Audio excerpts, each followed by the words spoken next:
Dans cette vidéo, nous allons regarder comment on pourrait développer notre routine de préouverture et d'ouverture. Donc là, je vais prendre un exemple sur le Boon, donc le Boon Trésor Allemand à 10 ans. Et on va faire l'analyse avec le template que nous avons vu juste avant. Donc ici, on est le 31 mai et on va analyser la journée du 31 mai pour trader la journée du 1er juin. D'accord? Donc, on a dit que la première chose qu'on devait faire dans la routine de préouverture, c'est regarder les types de journées de la veille. Donc, j'ai mis un petit template ici que nous allons pouvoir remplir ensemble. Donc, on avait une journée de la veille qui était plutôt baissière. Donc là, par exemple, je peux noter. Donc, journée baissière. On peut dire aussi que c'était une journée asymétrique, donc non symétrique. Non symétrique. On peut dire aussi c'était plutôt un pattern, un double distribution. Donc, pattern en double distribution sans forte tendance. Donc, sans forte tendance. En tout cas, on a quelque chose qui ressemble à un pattern en double distribution car nous avons une distribution ici, puis une cassure de cette distribution. Néanmoins, la zone qui est laissée ici n'est pas une grande zone des single print. Donc, il faudra faire attention à ça. Donc, c'est pour ça que j'ai mis un pattern en double distribution sans forte tendance. Donc, il faudra faire attention. Qu'est-ce qu'on pourrait regarder d'autre? On pourrait regarder aussi les volumes élevés ou faibles relatifs par rapport à la journée de la veille. Donc, ici à gauche, vous avez un graphique, unité de temps daily qui est en train de charger. Désolé, c'est le market replay qui fait ralentir en général l'ordinateur. Donc voilà. Donc ici, on va analyser cette journée. D'accord? Donc la dernière journée qu'on voit. On voit qu'on avait plutôt des volumes élevés ici par rapport à la veille. Donc ça pourrait être une journée soit évidemment qui va continuer à baisser parce que c'est une journée assez baissière, soit c'est une journée où on va trouver peut-être des absorptions des acheteurs, car comme vous le voyez ici, on arrive sur un gros support journalier qu'on pourrait même tracer ici si on le souhaite. Donc ça, c'est quelque chose qu'on pourra aussi faire pendant l'analyse. C'est-à-dire qu'on va commencer dans les unités de temps, des grandes unités de temps, et on va resserrer les unités de temps pour aller dans les unités de temps qui vont nous intéresser pour trader. Donc là, je trouve que c'est une zone importante. Donc je vais quand même la tracer. Donc j'ai ici un template support résistance daily. Donc je la marque et j'applique ça. Et voilà. Donc pour moi, c'est une zone de support importante. Ça veut rien dire, mais ça veut tout dire aussi parce que là, par exemple, si le marché arrive là, on verra la réaction. Est-ce qu'on va trouver des acheteurs ou est-ce que ce marché va vouloir casser à la baisse? Donc ça, c'est très important. Donc là, je ne vais pas rentrer dans les détails techniques propres, nous parler d'un graphique des supports de résistance. Je voudrais juste simplement voir avec vous la routine. On pourra en parler de ça pendant le webinaire. Il n'y a pas de souci avec ça. Là, ici, je souhaite vraiment vous transmettre comment on fait une routine de préouverture. Donc là, le marché il est en train de courir pour le moment, c'est-à-dire que le replay il est en train de courir, il est 7h55. Donc ça, c'est quelque chose que vous pouvez faire soit entre 7h et 8h, entre 7h30 et 8h, ça dépend de vos horaires, ça dépend aussi à quelle heure vous allez trader. Est-ce que ça vous intéresse plus de trader l'ouverture ou plutôt la matinée européenne ou plutôt le marché américain. Donc vous allez faire des analyses plus tard sur le marché américain. Donc là, on est sur le Boon et on va analyser la préouverture et l'ouverture à 8h. Donc là, on a noté qu'on a été dans une journée baissière avec des volumes. Je voulais les noter. Donc, je peux mettre volume R élevé. Donc, volume relatif élevé, ça c'est important que vous les notiez sur un cahier ou sur un bloc-notes, sur l'ordinateur, en papier, peu importe, parce que ça vous permettre en fait de faire une réflexion par vous-même, ça vous permettre aussi d'intégrer ce que vous êtes en train de voir. C'est très important ça, car parfois vous faites des analyses, c'est tout simplement comme ça, ouais j'ai fait ça et voilà j'ai vu ça, mais on note rien. Et à chaque fois qu'on note rien, on va soit oublier, soit on va perdre l'objectivité. Ça, c'est quelque chose qui est très important à ne pas perdre en tout cas. Donc, je continue. Donc là, sur le type de journée de la veille, on a dit, encore une fois, qu'on était dans une journée baissière la veille, non symétrique, pattern en double distribution, sans forte tendance, volume relatif élevé. Et on a dit aussi que support daily proche. On va noter ça comme ça. Ensuite, qu'est-ce qu'on pourrait dire pour une analyse objective de la veille? Donc là, on va analyser cette journée spécifiquement. Donc moi, ce que je fais dans les graphiques, c'est tracer les niveaux. Comment je vais tracer ces niveaux? Je vais prendre ma journée, donc la journée que je vais analyser, la journée de la veille que je vais analyser. Et je vais commencer à tracer des niveaux. Donc les premiers niveaux que je vais tracer, ça va être les plus hauts et les plus bas de la veille. Donc là, ici, je vais appliquer un template aussi pour cette ligne. Je vais mettre les plus hauts. Et ici, sur l'autre ligne, je vais appliquer les plus bas. Donc les plus bas, c'est ici. Voilà.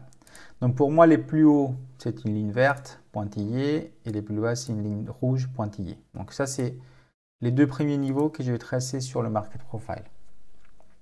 Ensuite, je vais tracer aussi le VPOC de la veille. Donc, VPOC de la veille. Et pourquoi je vais tracer ces VPOC? Parce que ça va me permettre de faire un contrôle sur les prix par rapport à ces VPOC. Est-ce que les prix sont en train de se trader à l'ouverture plus haut ou plus bas que ces VPOC? Donc, comme ça, je vais voir si c'est une zone qui va servir des résistances ou des supports pour la journée ou tout simplement une zone qui ne va pas travailler.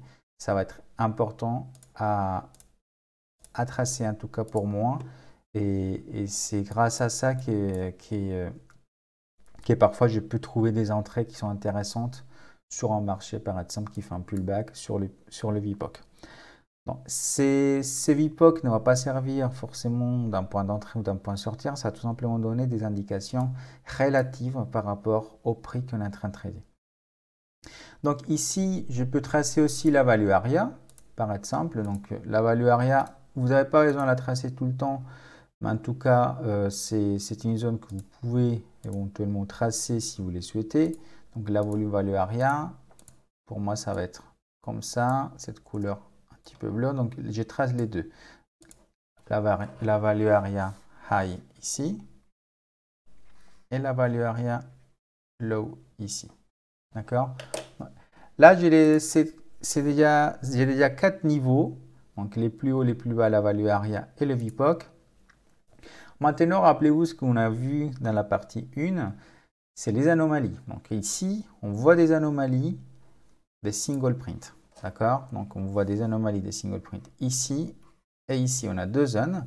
Néanmoins, cette zone semble plus importante car c'est une zone avec une low value area qui est beaucoup plus importante.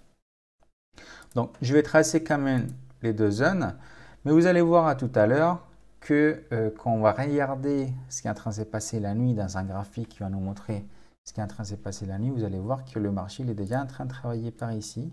Donc, cette zone ne va pas être si pertinente. En tout cas, pour le moment, je vais la tracer et on verra tout à l'heure.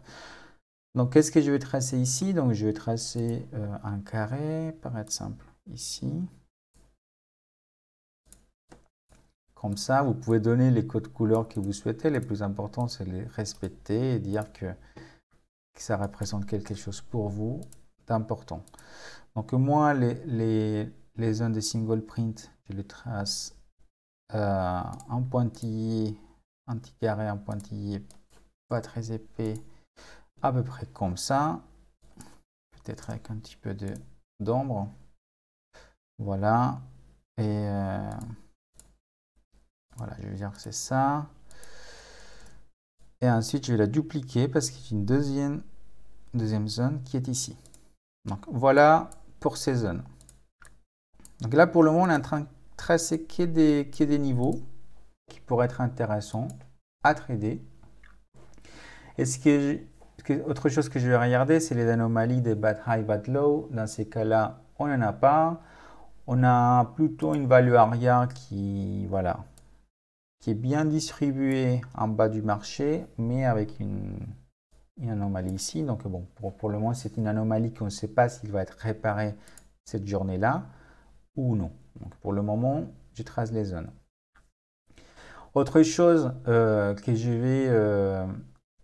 vais regarder, c'est l'initiative du marché de la veille. L'initiative ou la réactivité. Donc ça, c'est quelque chose d'important. Donc là, je vois qu'il y a plutôt une initiative à la baisse, donc une initiative de la part des vendeurs qui ont réussi à casser le profil de la veille.